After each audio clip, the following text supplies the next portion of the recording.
Tesla is not a car company. Tesla is not a solar power company. Tesla is not a battery company. In fact, Tesla is not really necessarily an AI company. What Tesla is a meta cyborg.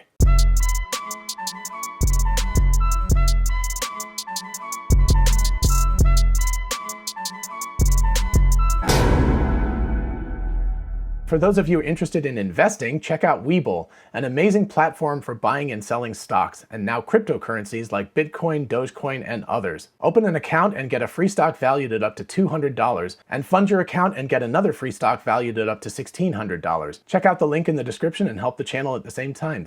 Hey y'all, it's Dr. Know-It-All. So today I want to talk about a video that was done by The Best Moment in History, which is a wonderful channel and does not have enough subscribers yet. But the interview was with Joe Justice, who worked for Tesla for about a year, I believe, in 2020, which was a very interesting year, of course, with the pandemic and everything. But his view of Tesla really blew my mind. And I want to try to contextualize it. In fact, this video that I'm going to do today is only talking about the first half of the interview that he did. So if there's enough interest, of course, I will talk about the second half of the video, but I figured that this video itself would be too long because I'm going to sort of expand on some of the things that Joe talked about. It's a pretty amazing interview. I will leave a link in the description. I highly encourage that you watch it, and also please subscribe to the channel because he could use more subscribers. So there you go. So first, let's do a super brief introduction of Joe Justice.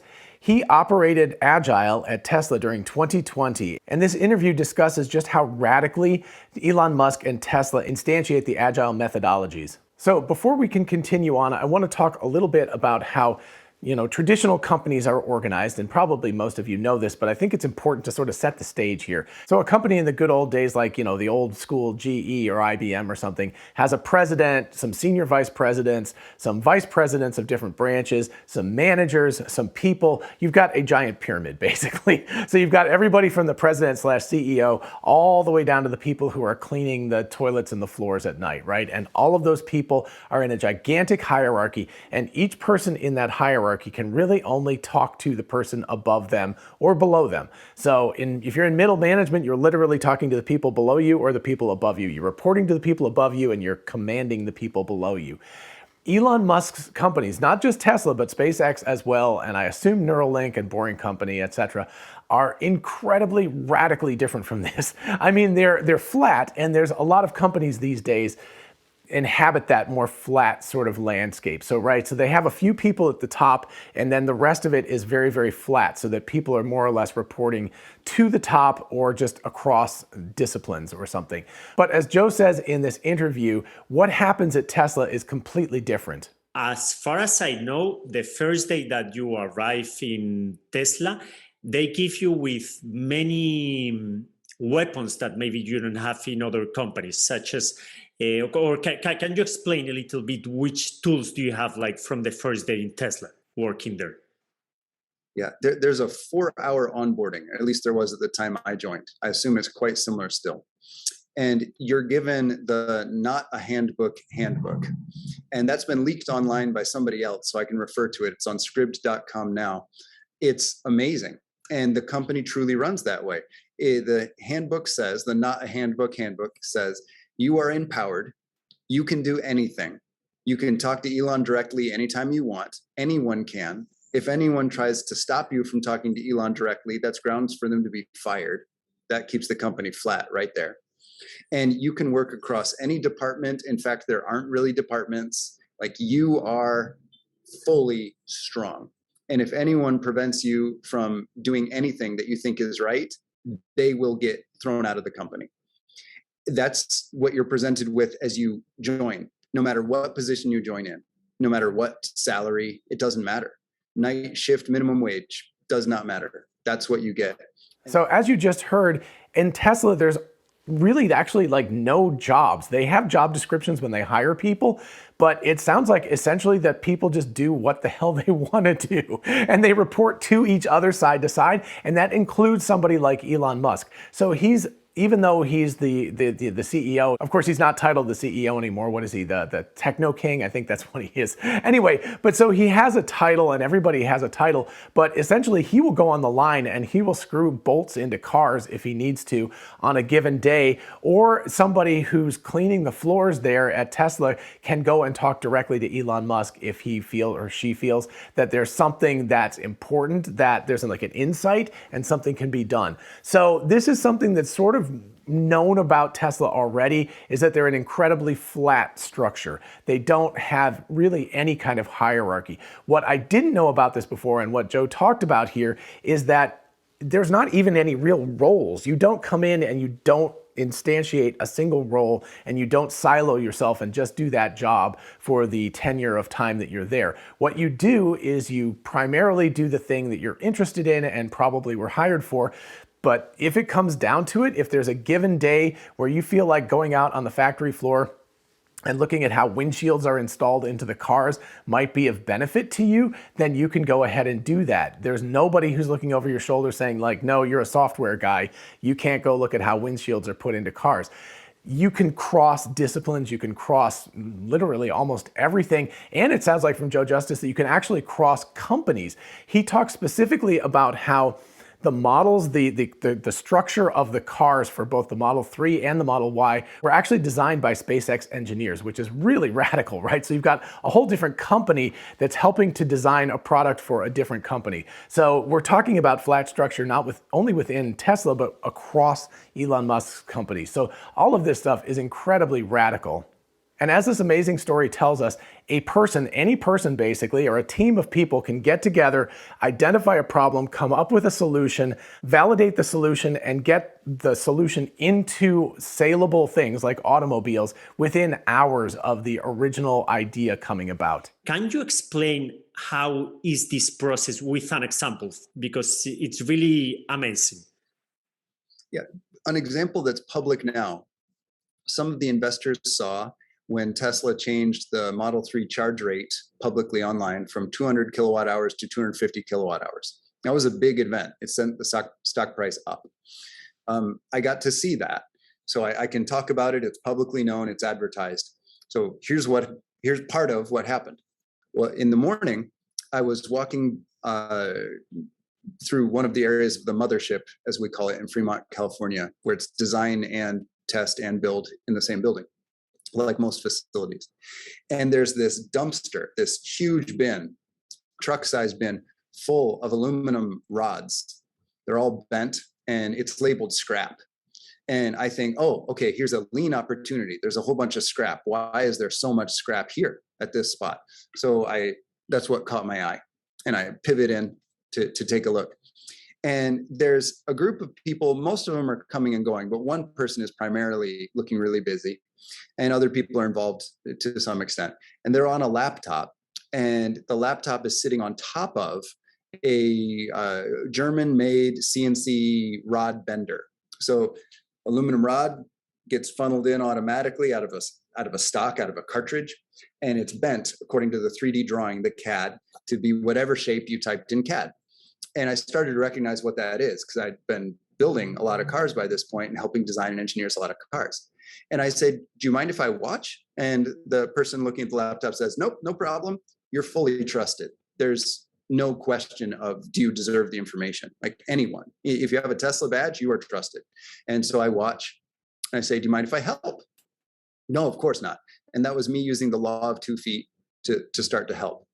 What was happening is that person had an idea that if they changed the way the rods, the aluminum rods that connect from the charge port to the battery pack, that was the bottleneck for allowing more power to come in. And it would dissipate its own heat simply by being a larger diameter rod and a few other things. And if they changed this rod, they could get more kilowatt hours into the pack. And what they were doing was they had the idea, so they just started bending rod. And even if they had generated $1 million worth of scrap rod, which I don't think they came anywhere near that, it would have been worth it, because going from 200 kilowatt hours to 250 kilowatt hours of charge rate surged the stock more than several $1 billion worth. So this empowering the employees worked out. So this person and everyone else coming in and helping, like me even a little bit, we're bending the rod to try to get to fit and then putting it on cars in the plant. Now, these cars, because they have automated testing, you can try something anytime and know if it worked or not really quickly. Well, the automated test said pass, those cars were sold. In 3 hours, it went from idea to now the cars accept 250 kilowatt hours. So here you have an engineer or somebody, it's not really identified by Joe exactly who this person was, but he was on the line bending metal with a machine, looking at the way that these metal pieces, the bend in them, would either allow or block electricity from flowing from the charging port at a supercharger to the battery in the Tesla. And his theory was that the bending angle and stuff were causing a bottleneck and creating probably too much heat or something, too much friction, maybe it was too severe of a turn or something, and that was making these cars so that you could only charge at a maximum of 200 kilowatt hours. And what he came up with, first of all, he came up with the idea and he was just sitting there bending metal, but then it sounds like Joe and some other people got involved in the process and said, well, what if we try this? What if we try this? And so they worked on this for a while and they came up with a solution that allowed the cars to charge at 250 kilowatt hours. That's a 25% increase in charging speed. And that's pretty radical right there, right? And they did that and they were able to implement it, validate it, and put it in cars that were being sold because, of course, Tesla is selling everything that they make these days. They were able to do that in 3 hours, which is, even for a software company, that's mind-blowing. But to be able to do that to a piece of hardware, to an actual piece of metal, stick it in the car, and have that happen in less than a day is really, really radical. So the question then becomes, how the hell do they do this? And that's the reason why in the introduction, and I think I'm gonna do a thumbnail what's sort of like Jean-Luc Picard as part of the Borg. And with Elon Musk's face, I think that's what the thumbnail will be. But anyway, my idea that Tesla is actually a meta cyborg starts to fill in from this. So essentially what happened was it had to have been, gosh, at least, it had to have been at least a decade ago, probably more than this. Elon Musk and the people at Tesla, and of course I'm speculating on this part because I don't have this information, but they started filling in the groundwork for all of this stuff by basing everything on immediate feedback loops, so fast feedback. So if you think about the way your body works, so that's why I'm talking about cyborgs here, so I'm gonna get to that later, but if you think about the way your body works, if you touch a hot burner on a stove, there's an immediate reaction. There's a feedback and, touch, ow, that hurts, ooh, blister, not good, right? So you get all of those effects that happen immediately and you learn not to touch a hot stove. Also, if you eat some delicious food, there's an immediate feedback loop that's like, ooh, endorphins go off in your brain and you're like, ooh, that food is really good, I like that. So you will go out and seek out that food and, sex, things like that, whatever it is. So there's this feedback that's going on in your body constantly.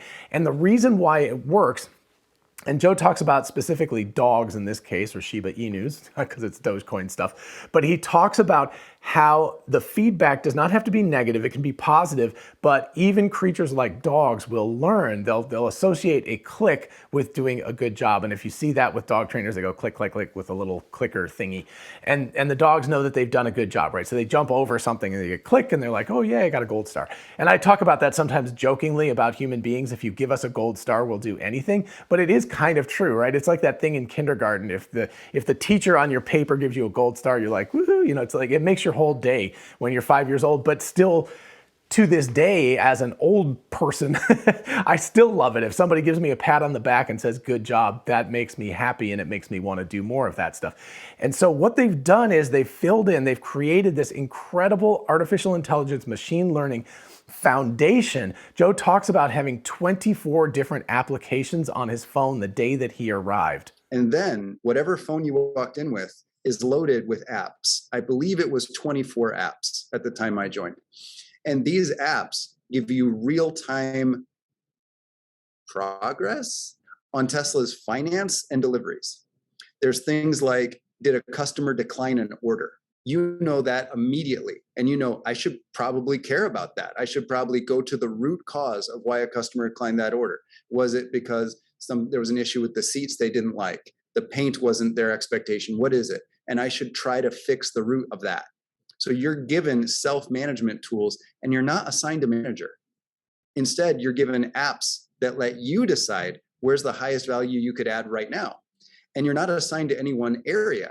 You then just go into production and start designing, making financial decisions to the best of your capability. And those applications give him access to the way that the company operates and what's going on, but they also give him access to immediate feedback. So what's happening here is instead of doing a job and hoping that your manager, right, in a traditional structure, you do a job, you hope your manager notices that. If the manager notices that and gives you a pat on the back a month later, okay, that's great. And then maybe the person above your manager notices eventually. Maybe they don't, probably they don't. So you just disappear into this morass of middle management someplace. And that can be very disheartening, but also if you don't get a reward for this for a month or something after you do it, then there's a much less connection. There's much less emotional connection between the job you're doing and the reward system that you're getting. So what Joe is talking about here is closing that down. I'm calling it a fast feedback loop. Essentially, the shorter the distance between you do something good and you are rewarded is, the more your brain is going to enjoy that. It's just like the dog with the clicker. And I'm not trying to say that human beings are just robots or dogs or something, but what I am saying is that we're all driven, all of us mammals are driven by endorphins. We love to get rewards. And those rewards can be really, really simple rewards, or they can be really wonderful rewards. Of course, you know, every Tesla employee has stock that they can purchase for very, very good prices. So they also have a longer term reward, which is that if the company does well, they're all quite wealthy people because they have a whole bunch of stock. So that's a lovely thing too. But on a minute by minute basis, this reward system is absolutely huge. And the faster that they can close that down, the better that they can do that. So that's the way that human beings inside the company are motivated. They're motivated by this fast feedback loop, which is enabled by AI, enabled by machine learning, enabled by computerized systems that are observing and evaluating in a constant basis. The second piece of this is that validation can also happen for hardware in a much, much faster manner than traditional automobile companies. Most businesses want to reduce how much innovation happens for test purposes. Testing or homologation, making something road legal, that's usually a year long and $10 million, maybe more, sometimes $100 million per model. Well, in an agile company, what you do instead is you reduce the cost to change.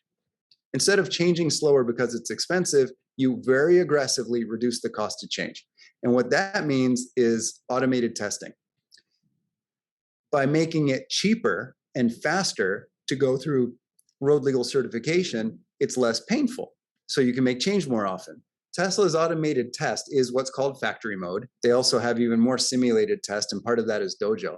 That's how huge these initiatives are. The R&D on Tesla's automated testing is more than a lot of companies' total valuation. Like, testing is a first-class citizen because it is the gateway to speed. If you can test a new model as road legal or not in 10 seconds for $1, what does that mean to your pace of deployment of new features?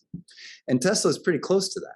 So as Joe talks about, a traditional auto company might only create a new automobile, a really new one, every 5 years or so, because the validation process for all the pieces of the new car takes a year or whatever, and it costs $100 million or whatever, right? A huge amount of money, a large amount of time. It's very, very difficult. So how do you get around that? How do you allow yourself to fail quickly or succeed quickly and iterate quickly? Most importantly, well, you close that gap again. So you have a fast feedback loop for validation. So here Joe talks about in Tesla, and he may be a little bit of a hyperbole, but he's saying in 10 seconds for $1, you can evaluate or you can validate the car. So you can make a change to it, like you can put in this newly bent rod between the charging port and the battery, and you can validate that in 10 seconds for $1, and you can decide whether it's going to work or not. And this is exactly what enables the mind-blowing speed of making changes at Tesla. And this is the part that people aren't realizing.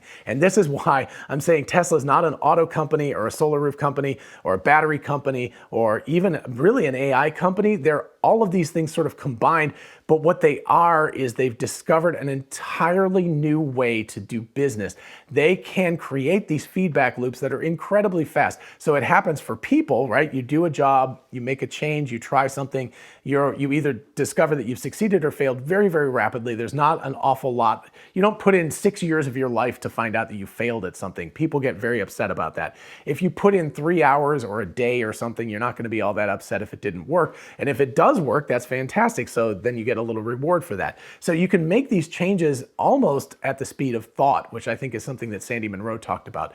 But that's the reason why you can do it, is because of this incredible machine learning underlying substrate that makes up the basis of Tesla. And when you have this kind of feedback loop, you get kind of a self-management and self-organization that happens. And then we get to the part that completely blew my mind. And that is that autopilot, the thing that we all hear about, full self-driving, and that I love and I'm testing out and everything right now, that is a byproduct of Tesla recreating how not just a factory, but an entire company can work.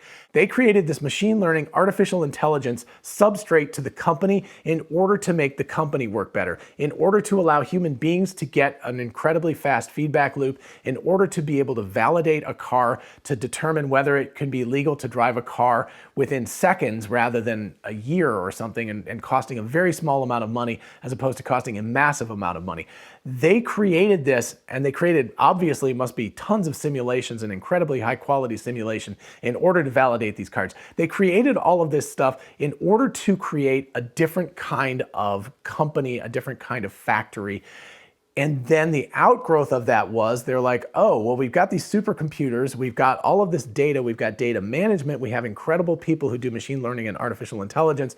We can repurpose those things and have them work on full self-driving, because that's sort of a side goal. It's something that you can do with the same tools as you can to create this sort of entity of a company. And so the incredible thing that like exploded my mind, and why I decided to just focus on the first half of this video today, is that fact, is that when Joe talked about the fact that autopilot was just a side effect of the machine learning AI basis of Tesla, that was the part that just blew my mind. And I was like, okay, I've got to do a video on this. By making it cheaper and faster to go through road legal certification, it's less painful. So you can make change more often. And Tesla got so good at it that autopilot is the side effect. So what happens when you have this immediate feedback, this really fast feedback loop? Well, what happens is that machines and people will actually self-organize into the most efficient thing possible. You have people who are motivated to do a good job because they're getting rewarded. It's not, again, they're not getting bonuses or things like that, but what they're getting is they're getting, like, you know, a thumbs up from the algorithms that are working. And these algorithms are also self-training and they're self-organizing at the same time. And this is why I'm calling Tesla a meta cyborg. Essentially, a cyborg is a combination of human and machine parts. So that's one individual who, and you could actually argue, I mean, we've got phones and things like that and watches and whatnot. So you could argue we're sort of becoming cyborgs, but I think the argument would be that you'd have to actually plug things in. So it would be like Locutus of Borg, right? If you ever watched Star Trek: The Next Generation, they're called the Borg because they were cyborgs. And there were certainly antecedents to that. Logan's Run has a cyborg in it. So there's lots of cyborgs in fiction, in history. But a human being, or sorry, not a human being, but a combination of human being and machine, or sort of carbon and silicon, is a cyborg. So in my mind, a meta cyborg is a corporation that's a combination of carbon and silicon based life. And that would be people and machines working together in a harmonious fashion that allows both of them, both the silicon based life and the carbon based life, to do better than either of them could do by themselves. So that allows you, and that's the whole purpose of a personal cyborg, is to enhance a human being, right? So you could say like the $6 Million Man was a cyborg, right? If you watch 70s TV shows, he had like a bionic arm so it could lift like an incredible amount of weight and stuff. And never mind the fact that his shoulder would break off on his body just forget about the physics of that stuff. But anyway, the idea was that he could be more than a regular human being. And being a meta cyborg allows Tesla to be more than any regular company can be. And that, people, is mind-blowing. So what we've got here is we've got the machine, which is the AI machine learning substrate that builds the machine, which is the factory and the self-organization and the people and everything that builds the machine, that is the cars or the solar roofs or anything else that's the product of Tesla and or SpaceX and other companies. So here we've got the meta cyborg is the machine that builds the machine that builds the machine. And that, my friends, is amazing. All right, I hope you enjoyed this episode and find it kind of mind-blowing, because it was for me to think about all of that stuff. If you'd like to see me talk about the second half of the Joe Justice interview, I will be happy to do that. Just let me know in the comments or email me or something like that. In the meantime, please do go watch the original video, and also, of course, subscribe to his channel, because it's a wonderful channel. He also has a Spanish language channel, so if you're a Spanish speaker natively, you can go watch that. That has a lot more subscribers. Unfortunately, I don't speak Spanish very well, so I can't really watch that channel, but I really enjoy his content, and he deserves more subscribers on his English language channel, so definitely subscribe to that. And of course, if you enjoyed this video, please do hit the thumbs up button so that YouTube's algorithm will send it out to other people, and also consider subscribing for more of this. As always, a shout out to my patrons on Patreon. Thank you all so much. I really do appreciate everything. I love the conversations that we've had, and we've actually touched on this particular video in discussions. If you're interested in joining the club, definitely check out the link in the description for more. And if you're interested in some awesome merch, check out the link in the description. We've got the Tesla Bot t-shirt, which is super popular these days. Don't mess with Tesla. Lots of other t-shirts, tumblers, mugs, etc. So check out the link in the description and help the channel out. And for those of you interested in investing, check out WeBull, an amazing platform for buying and selling stocks, and now cryptocurrencies like Bitcoin, Dogecoin, and others. Open an account and get a free stock valued at up to $200, and fund your account and get another free stock valued at up to $1,600. Check out the link in the description and help the channel at the same time. Thank you. And finally, don't forget we are both Tesla and Amazon affiliates. If you're interested in ordering a solar roof, a power wall, or anything on Amazon, definitely check out the links in the description. And as always, feel free to ask me questions in the comments or at my email address, which is DrKnowItAllKnows@gmail.com. Till next time, bye-bye.